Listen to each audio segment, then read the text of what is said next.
দেশের চলমান পরিস্থিতিতে আইনশৃঙ্খলা নিয়ন্ত্রণে রাখার লক্ষ্যে দেশব্যাপী পেশাদারিত্বের সাথে কাজ করে চলেছে বাংলাদেশ সেনাবাহিনী। এরই ধারাবাহিকতায় গত ২৪ এপ্রিল থেকে ৩০ এপ্রিল পর্যন্ত বাংলাদেশ সেনাবাহিনীর বিভিন্ন পদাতিক ডিভিশন ও স্বতন্ত্র ব্রিগেডের অধীনস্থ ইউনিটসমূহ কর্তৃক অন্যান্য আইনশৃঙ্খলা রক্ষাকারী বাহিনীর সমন্বয়ে রাজধানী সহ দেশের বিভিন্ন এলাকায় বেশ কিছু যৌথ অভিযান পরিচালনা করা হয়।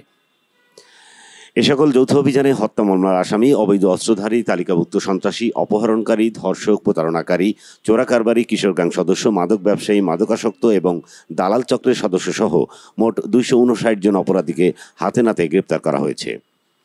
গ্রেপ্তারকৃতদের কাছ থেকে ১১টি অবৈধ আগ্নেয়াস্ত্র, ৫৪টি বিভিন্ন ধরনের গোলাবারুদ, হাত বোমা, ককটেল, বিভিন্ন মাদকদ্রব্য, সন্ত্রাসী কাজে ব্যবহৃত বিভিন্ন প্রকার দেশীয় অস্ত্র, চোরাই মোটরসাইকেল, চোরাই মোবাইল ফোন, পাসপোর্ট, অবৈধ ওষুধ ও নগদ অর্থ উদ্ধার করা হয়েছে।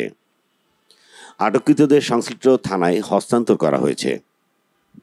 এছাড়াও দেশব্যাপী জনসাধারণের নিরাপত্তা নিশ্চিত করতে সেনাবাহিনী বিভিন্ন এলাকায় টহল ও নিরাপত্তা কার্যক্রম পরিচালনা করছে। শিল্পার্জনে বেতন বোনাস সহ বিভিন্ন দাবি দেওয়া নিয়ে চলমান অস্থিরতা প্রশমনে গার্মেন্টস মালিক ও শ্রমিকদের মধ্যে গঠনমূলক মতবিনিময় ও সমঝোতার ব্যবস্থা করছে সেনাবাহিনী। দেশের সার্বিক আইনশৃঙ্খলা পরিস্থিতি স্বাভাবিক রাখতে বাংলাদেশ সেনাবাহিনী কর্তৃক এ ধরনের অভিযান অব্যাহত রয়েছে।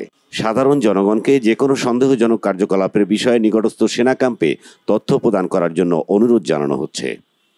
ইসমাইল হোসাইন ইমু, এমইটিভি, ঢাকা।